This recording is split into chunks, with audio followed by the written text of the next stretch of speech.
오늘 이미 설교의 주제나 결말은 제목 속에 다 포함되어 있어요. 인생을 의지하지 말라. 이 제목 속에 모든 게 다 녹아져 있는데 도대체 인생을 의지하지 말라는 말이 무슨 뜻일까? 그것을 오늘 좀 구체적으로 세 단계에 걸쳐서 말씀을 보도록 하겠습니다. 오늘 본문 첫 절 12절을 좀 보죠. 12절을 보시면 이제 16절까지 제일 많이 등장하는 단어가 모든이라는 단어입니다. 모든. 보세요. 대저만군의 여호와의 날이 모든 교만한 자, 그리고 쭉 13절을 건너가서 보니까 또 레바논의 높고 높은 모든 백향목, 또 바산의 모든 상수리 나무, 모든 높은 산, 모든 솟아오른 언덕, 또 모든 배, 또 쭉 내려가서 다시스의 모든 배와 모든 아름다운 조각물의 이 말이니, 여러분 대충 헤아려 봐도 모든이라는 단어가 모두 몇 번 나옵니까? 9번 등장을 해요. 근데 사실 여기 해석을 빠뜨린 부분이 하나 있습니다. 12절 중간에 보면 자고한 자라는 표현이 있죠. 그 앞에 모든이라는 수식어가 들어가야 해석이 옳게 됩니다. 그러고 보면 모든이라는 이 수식어가 이 짧은 두세 구절 문장 안에서 무려 10번이 등장을 해요. 10번. 원래 정상적인 문장이나 문법의 형태는 같은 단어를 수식어로 똑같이 쓰질 않습니다. 표현을 다 달리하죠. 그게 좋은 문장 아니겠어요? 그런데 오늘 이 본문에서는 모든이라는 수식어를 번역되지 않는 부분까지 합해서 무려 10번을 수식했어요. 이제 그 이유를 조금 이따가 말씀을 드리겠는데 12절 앞부분을 좀 볼까요? 대저 만군의 여호와의 날이, 그래서 여호와의 날. 여러분, 여호와의 날을 그 당시 사회적인 통념상 유대인들은 어떻게 이해를 했을까? 하나님의 백성들은 어떻게 이해를 했을까? 그걸 먼저 알아야 되겠죠? 여호와의 날이라고 표현될 때는 반드시 그동안 눈물 졌던 시간들, 아팠던 힘겨운 세월들, 억울했던 모든 삶의 내용들이 전부 뒤집어지면서 하나님이 보상해 주는 날입니다. 그래서 이 날을 당시 하나님의 백성들은 구원의 날로 이해를 했어요. 그 날을 뭐라고 여기 표현했는가 하면 여호와의 날이라고 표현을 했습니다. 자, 그런데 그 앞에 수식어가 하나 있어요. 만군의 여호와의 날입니다. 그러면 이 만군이라는 표현은 어떤 군사적 개념이에요. 누구와 뭐 때문에 싸우시겠다는 하나님의 의지가 이 속에 담아져 있습니다. 그래서 여호와의 날 하면 이중적으로 해석이 돼요. 하나님의 때를 올곧게 기다려냈던 하나님의 백성들에게는 보상의 날이 되고 구원의 날이 돼요. 그런데 하나님을 무슨 이유이든 떠나 있었던 사람들에게는 유대인들이라도 그날은 응징의 날이 되고 심판의 날이 됩니다. 그런데 여기에 만군의라는 표현으로 봐서 이날은 누구인가 무시무시한 심판의 날로 설명이 되는 거예요. 그럼 누구에게 봤더니 자, 그 대상이 바로 나오죠. 모든 교만한 자와 거만한 자와 자고한 자에게 이 말이니. 자, 앞을 좀 보십시다. 여기 하나님이 지금부터 칼을 빼어들어서 만군의 여호와의 날에 임하실 것인데 교만한 자, 거만한 자, 자고한 자에게 임할 거란 말이에요. 그들과 싸울 거란 말이에요. 자, 그들은 어떤 사람들일까요? 바로 22절에 오늘 말씀의 제목처럼 너희는 인생을 의지하지 말라. 이게 오늘 말씀의 총체적 결론이란 말이에요. 그러면 여기서 교만한 자, 자고한 자, 거만한 자는 뒤집어 얘기하면 누구를 의지하고 삶을 살았던 사람들을 총칭할까요? 인생을 의지하고 삶을 살았던 모든 사람들을 총칭하는 표현입니다. 다시 말해서 성경에서 말하는 자고한 자, 교만한 자, 거만한 자는 뭐 잘난 체하고 자기 혼자 잘난 줄 알고 이런 태도를 가진 단순한 개념이 아니에요. 성경에서 적어도 교만하다, 거만하다, 자고하다 할 때는 모든 삶의 문제를 자기가 책임지고 자기 힘으로 살겠다는 모든 의도와 시도를 하는 전부를 교만한 자, 거만한 자, 자고한 자라고 설명을 합니다. 자, 그런데 인간은 세 단계에 걸쳐서 자기를 의지합니다. 자, 볼까요? 13절을 보세요. 또 레바논의 높고 높은 모든 백향목과 바산의 모든, 이 바산은 굉장히 기름진 땅이라서 여기서 소를 키우면 소들이 전부 살이 쪄요. 그래서 성경에도 보면 바산의 살진 소라는 표현이 등장하는 이유가 이 땅이 너무너무 초목이 푸르고 짙고 기름지기 때문입니다. 그래서 바산의 모든 상수리 나무와 모든 높은 산과 모든 솟아오른 작은 언덕과, 자, 여러분, 여기까지 열거된 솟아오른 언덕, 높은 산, 바산의 그 기름진 땅에서 자란 쭉쭉 곧게 뻗은 상수리 나무, 그 다음에 레바논에 높이 자란 백향목, 이것은 전부 사람이 만든 겁니까? 하나님이 창조하신 자연물입니까? 자연물이죠. 그런데 자연물이라는 것은 선일까요? 악일까요? 자연물이라는 것은 선도 악도 아닙니다. 그러니까 중립적인 존재예요. 그것이 어떻게 쓰여지냐가 문제지 그 자체는 그냥 피조물인 창조된 물질 세계일 뿐이에요. 맞죠? 그런데 여기에서 이 이사야가 시적인 표현을 썼어요. 이사야는 이사야서 곳곳에 시적인 표현을 많이 사용했는데 여긴 특별히 이 부분을 문예적으로 읽어야 됩니다. 어떻게?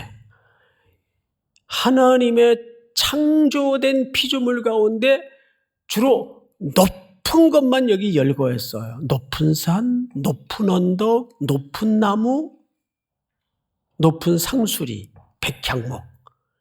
그러니까 피조된 창조물이라도 하나님이 문학적으로 뭘 경고한 건가 하면 하나님보다 높은 것은 모든이라는 말을 10번씩 써가면서 강조하고 싶었던 것이 뭐냐면 어떤 것도 예외일 수 없다. 상징적인 메시지예요. 어떤 높은 것도 이 땅에서는 하나님보다 높은 것이어서는 안 돼요.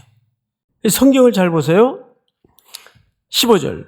모든 높은 망대와 모든 견고한 성벽과, 자, 여러분, 망대와 성벽은 하나님이 만든 겁니까? 인간이 만든 겁니까? 인간이 만든 거예요.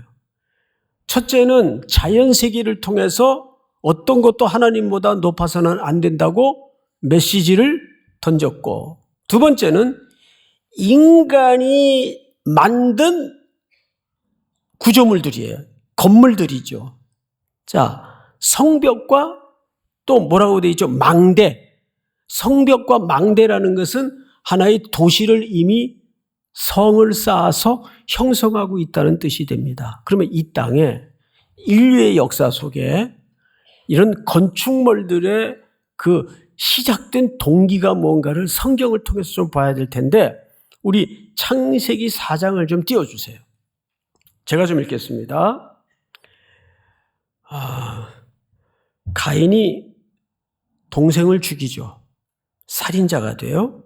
그리고 하나님 앞에서 쫓겨납니다. 쫓겨서 어디로 갔는가 하면 에덴 동쪽 노 땅에 거주하더니, 에덴 동쪽 노 땅에 거주하더니 아내와 동침함에 그가 임신하여 에녹이라는 아들을 낳습니다. 아들을 낳은지라 가인이 뭐를 쌓았다고 돼 있어요? 성을 쌓았다고 돼 있어요. 우리 집안이 더 이상 어떤 것에도 침해를 당하거나 계대가 끊어진 일이 벌어져서는 안 된다. 성을 쌓기 시작했어요. 그런데 인간의 패역을 하나님이 두고 볼 수가 없어서 이 땅에 홍수를 내립니다. 그래서 심판이 임하죠. 창세기 11장을 보세요. 또 말하되 자 성읍과 탑을 건설하여, 이제 홍수 이후입니다. 이제 남겨진 인류가 씨를 퍼뜨리면서 또 말하되 자 성읍과 탑을 건설하여 그 탑 꼭대기를 하늘에 닿게 하여 우리 이름을 내고, 이 첫 번째 동기, 우리 이름을 내고, 그러니까 우리의 이 혈통이 끊어지는 것을 막고자 하는 의도입니다. 우리 이름을 내고 온 지면에 흩어짐을 면하자 하였더니, 이것이 바벨탑을 쌓기 시작한 건설의 중요한 동기입니다. 여호와께서 사람들이 건설하는 그 성읍과 탑을 보려고 내려오셨더라. 그러니까 우리 오늘 본문을 보면 15절을 다시 보세요. 모든 높은 망대와 모든 견고한 성벽과, 이것이 인류가 자기들의 인생을 자기들이 책임져 보겠다는 두 번째 단계의 그들의 인생의 기반이었고 기초였습니다. 이 본질에서 비껴서 있을 인류가 없어요. 누구나 똑같아요. 그럼 세 번째 단계를 보십시다. 자, 몇 절을 보시냐면 16절을 보세요. 다시스의 모든 배. 자, 여러분, 다시스 항구는 최고의 항구입니다. 세계 모든 상선 배들이 일로 다 몰려서 장사를 하고 무역을 합니다. 그래서 사람들이 돈을 벌려면 이 다시스 항구로 배를 끌고 와서 거래를 했어요. 그래서 그 당시에 비싼 옷감, 특별히 금, 은들을 모아서 벌어서 자기들의 남은 시간들에 대해서 든든한 보험으로 돈벌이에 급급했습니다. 그래서 모으고 쌓고 자기들의 인생에 대해서 이것만이 우리 인생을 지켜주리라고 생각을 했어요. 자, 그런데 하나님이 그렇게 자기들의 인생을 자기들이 책임지겠다는 모든 이 3단계의 시도를 어떻게 규정하셨나요? 자, 17절을 보세요. 그날에, 여호와의 날이 되겠죠. 그날에 자고한 자는 굴복되며 교만한 자는 낮아지고 여호와께서 홀로 높임을 받으실 것이요, 우상들은 온전히 없어질 것이며 사람들이 암열과 토굴로 들어가서, 그렇게 그러한 것들을 의지했던 사람들이 암열 토굴은 가장 낮은 곳으로, 땅 지하 아니에요. 가장 낮은 곳으로 던져지게 될 것이다 그 말이에요. 근데 글로 도망가면서도 자기들이 붙들고 의지하고 살았던 우상단지들, 금은들을 가지고 들어가요. 어떤 일이 벌어질까요? 20절. 사람이 자기를 위하여 경배하려고 만들었던 은 우상과 금 우상을 그날에 두더지와 박쥐에게 던지고 암혈과 험악한 바위 틈에 들어가서 여호와께서 땅을 진동시키려고 일어나실 때 그의 위엄과 그 광대하심의 영광을 피하리라. 22절 다 같이 시작. 너희는 인생을 의지하지 말라. 그의 호흡은 코에 있나니 샘할 가치가 어디 있느냐. 자, 여러분, 그렇게 3단계에 걸쳐 자기네들이 이것들이 나에게 복을 줄 것이라고 만들고 섬겼던 금은들을 어디까지 끌고 도망을 가냐 하면 여호와의 날에 그 영광을 피하기 위해서 암열과 톡을까지 끌고 들어가 그 부정한 짐승의 상징인 박쥐들에게 그 우상들을 던져요. 부정한 것을 부정한 것에 던지는 일들이 일어납니다. 그러면서 오늘 본문의 결말이 뭐냐면 22절 잘 보세요. 너희는 인생을 의지하지 말라. 그런데 그 뒤에 하반부 구절을 잘 보십시오. 그의 호흡은, 그 생명은 어디에 있다는 얘기예요? 코에 있다. 자, 앞을 보십시오. 이 말이 어디서 유래된 말인가 하면 창세기 2장 7절을 볼까요? 띄워주세요. 한번 같이 읽읍시다. 시작. 여호와 하나님이 땅의 흙으로 사람을 지으시고 생기를 그 코에 불어넣으시니 사람이 생명이 되니라. 자, 원래 우리를 하나님이 만드실 때 우리의 본질이 뭐예요? 흙덩이예요. 흙덩이. 흙으로 만들었어요. 근데 만들었지만 여전히 흙이에요. 근데 그 코에 하나님의 생기를 후 하고 집어넣자 우리가 하나님의 형상으로 빚어진 사람이 된 거예요. 이게 우리 본질입니다. 그래서 그 영이 떠나가시면 우리는 그냥 흙덩어리에 불과해요. 여러분, 사람 코에 호흡이 딱 떨어지면 금방 색깔이 변하는 거 아시죠? 그냥 바로 흙으로 부스러집니다. 그러니까 인간의 목숨이 얼마나 간단하냐면 대단하기도 하지만 간단하기도 해요. 하고 숨을 들이마셨다가 후 하고 내뿜어야 살아요. 들이마셨다가 내뿜지 못하면 그걸 돌아가셨습니다 라고 얘기를 하는 거예요. 그 돌아가신 거예요. 그걸로 존재가 끝나는 거예요. 이 땅에서는. 저는 수많은 죽음을 마주하면서 이 냉엄한 현실을 많이 경험했어요. 사람이 참 간단해요. 그래서 오늘 성경 기자가 뭐라 그래요? 호흡은 코에 있나니 샘할 가치가 어디 있느냐? 그 샘할 가치가 어디 있냐라는 질문은 뭐예요? 네 생명이 누구 손에 있냐 그 뜻이에요. 누구 손에 있어요? 하나님 손에 있어요. 그런데 우리가 자기를 믿고 자기가 벌어놓은 거 믿고 자기 그 직장을 믿고 이상하게 우리 기독교인들마저 이 인생에 대한 인간에 대한 이해와 가치가 너무 속상해요. 직장 없는 사람, 연봉 적은 사람 이런 사람들은 그냥 사회에 루저 취급당하는 이런 풍토에 크리스찬들이 똑같이 쫓아다녀요. 가끔가다 무슨 결혼정보회사 광고가 툭툭툭툭 자꾸 올라와요. 그래서 이게 뭐 내용이 뭔가 하고 제가 열어봤어요. 그래서 그 질문을 따라서 한 번씩 다 해봤어요.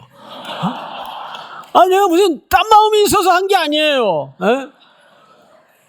그랬더니 거기 무슨 한우 등급처럼 뭐 등급이 매겨지더라고 그 끝에. 근데 그 등급의 모든 100%의 기초와 기준이 이 땅의 물량적인 기초예요. 어떻게 사람의 평가를 연봉에 따라서 사람을 평가하냔 말이에요. 예? 못나면 못난 대로 약하면 약한 대로 그 존재 자체가 누구의 형상대로 지음받은 거예요? 하나님의 형상대로 지음받은 존귀한 인간인데 우리가 그 감각을 기독교인으로서 잃어버리면 안 돼요. 그래서 사람을 대할 때는 정중하게 대해야 돼요. 그게 여러분 그리스도인의 품격입니다. 예?